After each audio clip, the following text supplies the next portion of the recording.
बात राजनांदगांव की करते हैं। विधायक छन्नी साहू पति के साथ पहुंची हैं एसपी ऑफिस। विधायक के पति चंदू साहू पर एफआईआर दर्ज है। 2 महीने पहले एट्रोसिटी एक्ट के तहत एफआईआर दर्ज हुई थी। नाराज विधायक सुरक्षा छोड़कर स्कूटी से रवाना हुई। पुलिस पर रेत माफियाओं से साठगांठ का आरोप लगाया था।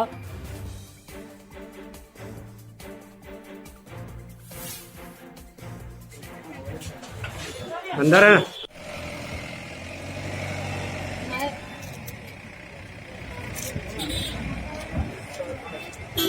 ठीक है ना सर, मेरे साथ आपका वर्दी वाला है। सुनिए ना सर, मेरे साथ आपका वर्दी वाला है और उनके बाद भी आरोप लगाया जा रहा है और एक पक्षी कार्रवाई किए है ना। से रिपोर्ट करने से मतलब लिखा जाता है। 2 माह से पूरा दस्तावेज देने के बाद आप कोई भी कार्रवाई नहीं किए। ये क्या उचित है? क्या आप ही बताइए, उचित है क्या साहब? जांच साहब 2 माह हो गए पूरा दस्तावेज देने के बाद जांच नहीं किया आपका पुलिस विभाग।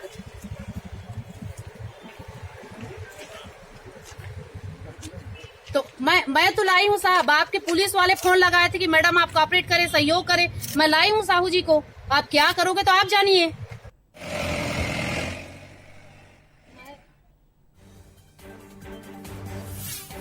प्रमोद, हमारे संवाददाता हमारे साथ जुड़ रहे हैं। प्रमोद, ये पहली बार देखने को मिल रहा है कि सत्ता में काबिज विधायक और साथ ही साथ उस पार्टी से जिस पार्टी से वो आती है उसकी सरकार है, लेकिन इस तरह परेशान हो रही हैं। सवाल ये भी है कि कार्रवाई होती है लेकिन थोड़ी सी होने का डर दिखाया जाता है, फिर कार्रवाई थोड़ी रुकती है, फिर आगे बढ़ती है।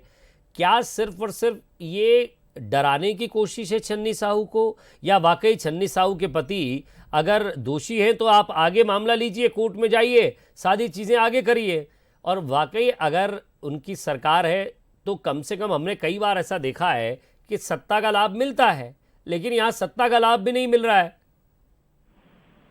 जी विजय जी, निश्चित तौर पर आपने कहा कि डराने वाली बात जो आ रही है उसमें कहीं ना कहीं पहला पॉइंट मैं आपको बता दूं, छन्नी साहू जो है टी.एस. सिंहदेव की करीबी मानी जाती है। ये बात कहीं ना कहीं परफेक्ट बैठती है। दूसरी चीज ये है कि रेत माफियाओं के खिलाफ अभी जो है भूपेश बघेल ने एक अभियान छेड़ा हुआ है। निश्चित तौर पर ये बात लेकिन जो है छन्नी साहू और उनके पति पर जो एफआईआर हुई, ये बात बता दूं आपको 2 माह पूर्व की है।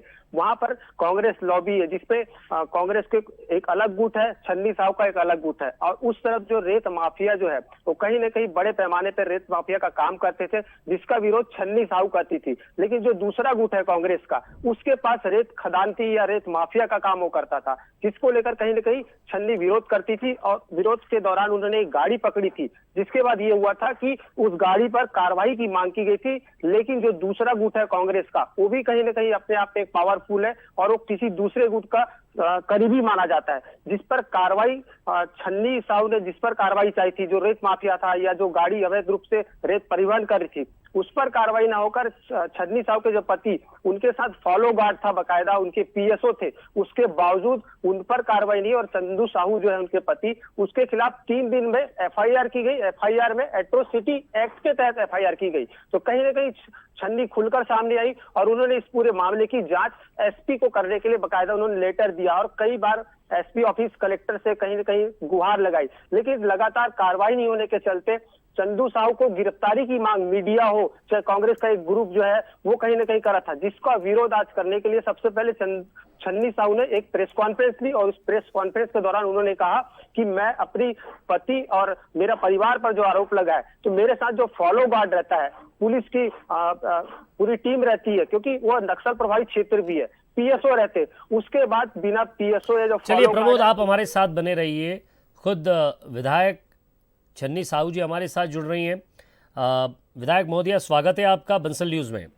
जी, आप सभी को नमस्कार। जी जी। मैडम, लंबे समय से आपको देख रहा हूँ काफ़ी परेशान है। इस परेशानी के पीछे खुलकर कहिए, क्या कौन परेशान कर रहा है आपको? क्या प्रशासन सहयोग नहीं कर रहा है, या पार्टी की तरफ से कुछ इशारा है किसी व्यक्ति का, प्रभावशाली व्यक्ति का? अब इतना तकलीफ आप झेल रही हैं, क्या कारण है उसका? सबसे पहले तो मैं बताना चाहूंगी कि आए दिन रेत माफियों का शिकायत मेरे क्षेत्र की जनता के माध्यम से आ रही थी और डेली ये शिकायत आने के बाद मैं कार्रवाई के लिए भी मांग की थी। और एक दिन ऐसा हुआ कि मैं अपने कार्यक्रम के लिए अपने घर से मैं निकल रही थी, रास्ते में रेस भरा माजदा खड़ी थी। मैं अपने गाड़ी रुकवाने के बाद मैं पूछी कि इतने शिकायत होने के बाद आप भी आप लोग अवैध कारोबारी कर रहे हो, अवैध खनन कर रहे हो, ऐसा क्यों कर रहे हो? ड्राइवर को बुलाई और मैं चमकाई भी कि ऐसा गलत काम मत करना, समझाइश दी और मैं नहीं, आप एक निकल गई। जनप्रतिनिधि, आपका अपना काम था, फिर क्या हुआ? जी उनके बाद 3 दिन के बाद मैं निकल गई थी उत्तर प्रदेश, जिम्मेदारी मिली थी वहाँ का, है ना। उनके बाद पता चला कि मेरे मिस्टर के ऊपर एट्रोसिटी एक्ट ड्राइवर के माध्यम से कोई राजनीतिक व्यक्ति अपने राजनीतिक रोटी सेकने के लिए ये आरोप लगाया गया। तो मेरा कहना है कि मेरे साथ पीओसओ था, मेरे पीछे फॉलो गाड़ी थी, उनके रहते हुए भी मेरे परिवार के ऊपर एट्रोसिटी एक्ट धारा लगाया जाता है, तो यार वर्दी वाले रखने से क्या मतलब?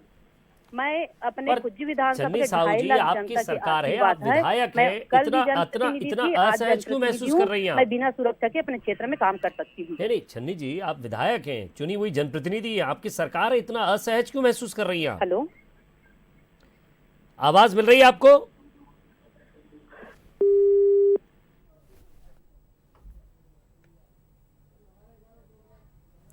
चलिए जुड़ने की कोशिश करते हैं उनसे।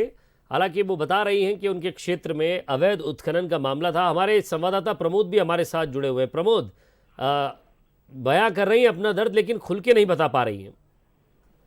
जी निश्चित तौर पर कहीं न कहीं उनकी सरकार है कांग्रेस की, और कांग्रेस की सरकार की वो विधायक है, तो स्पष्ट रूप से तो बात नहीं कह पा रही है। लेकिन चलिए प्रमोद एक बार फिर रोक रहा हूँ आपको। विधायक जी खुद जुड़ गई हमारे साथ, माफी चाहते हैं, कनेक्शन टूट गया था छन्नी जी। जी। मैं सिर्फ आपसे ये पूछना चाह रहा हूँ, आप एक विधायक हैं और एक पावरफुल विधायक है, ईमानदार विधायक आप हैं, क्या तकलीफ हो रही है आपको? कौन तकलीफ पैदा कर रहा है? और आपकी सरकार है, आपकी चुनी हुई सरकार है, तो क्या ये सिर्फ और सिर्फ जो आप जिनको कह रही हैं कि कुछ पावरफुल लोग हैं, ये पावरफुल आपसे पावरफुल है? ये लोग आपकी पार्टी से पावरफुल है? जी मैं ये कहना चाहूंगी कि आए दिन रेत माफियों की शिकायत लगातार मिल रही थी, और उसी के ऊपर अगर मैं कार्रवाई करने के लिए सोचती हूँ तो मेरे ऊपर उल्टा धारा लगाया जाता है, मेरे परिवार के ऊपर धारा लगाया जाता है। जिस दिन माजदा में खड़ी थी वाहन में, मैडम आप मेरी बात क्यों नहीं समझ रही हैं? मैं आपसे क्या पूछ रहा हूँ? आपकी सरकार है, सीएम भूपेश बघेल की सरकार है, ईमानदार सरकार का वादा और दावा करते हैं, कौन तकलीफ दे रहा है आपको? जरा ये तो बताइए। मैं किनके नाम लूं, है ना? जो नहीं किनके, क्या आपको जो परेशान कर रहा है खुलकर बताइए। रेत माफियों ने परेशान कर रहा है। रेत माफिया नहीं, रेत माफिया क्या पुलिस पर इतना दबाव नहीं बना सकते? और अगर पुलिस पर इतना दबाव बन रहा है तो क्या आपने इस मामले में मुख्यमंत्री को अवगत करवाया, गृह मंत्री जी को अवगत करवाया? मैं मुख्यमंत्री जी को लिखित में अवगत कराई, मैं उनको बताई, सभी को बताई, लेकिन आज तक उसमें 2 माह के बाद कोई एसपी ऑफिस में जानकारी देने के बाद आपने गृह मंत्री जी को लिखा कि पुलिस द्वारा आप परेशान हो रही है?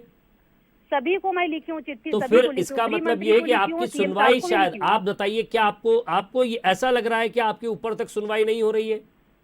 अब मैं वो तो नहीं बोल सकती ऊपर तक सुनवाई हो रही है कि नहीं हो रही है। हाँ निश्चित रूप से मुझे मैडम आपको रोना भी है और आप आंसू भी नहीं पहुंचना चाहती, तो ये कैसे चलेगा? आप कह भी रही हैं वो तो मैं नहीं कह सकती, ये तो मैं नहीं कह सकती, एक तरफ आप परेशान भी हैं, तो जब तक मुझसे मैं बोलना चाहती हूँ हमारे मुख्यमंत्री संवेदनशील है, और मुझे पूरा भरोसा है कि हमारे मुख्यमंत्री मुझे न्याय दिलाएंगे। एक विधायक को न्याय मांगना पड़ रहा है, मैं सवाल यही तो पूछ रहा हूं मैडम, एक विधायक को इस स्तर पर क्यों उतरना पड़ा? अब हमारे साथ गलत होगा तो इस स्तर तक उतरना ही पड़ेगा। तो मैडम आपकी जनता, आपके क्षेत्र की जनता क्या उम्मीद करे आपसे कि जब आपको खुद को न्याय नहीं मिल रहा है तो जनता को कब दिलाएंगी? निश्चित रूप से न्याय मिलेगी, हमें भरोसा है भूपेश बघेल जी की सरकार में। चलिए मैडम, आप दबी जबान तो यही कह रही हैं, लेकिन मुझे लगता है कि शायद आपकी सुनवाई नहीं हो रही ऊपर तक। चलिए ठीक, धन्यवाद। जी बहुत बहुत शुक्रिया। तो विधायक दी जुड़ी है, अपना दर्द बयां किया है, लेकिन चोट कहाँ लगी है, दर्द कहाँ हो रहा है, शायद डॉक्टर को पूरा मर्ज नहीं बता पा रही है। लेकिन ठीक है, अपनी मर्यादाएं पार्टी की भी, एक विधायक है, अगली बार फिर चुनाव है, अपनी कुछ मजबूरियाँ भी हैं, दूसरी तरफ कुछ दर्द भी है, तो दर्द ज़रूर बड़ा है लेकिन मजबूरियों से ज़्यादा नहीं।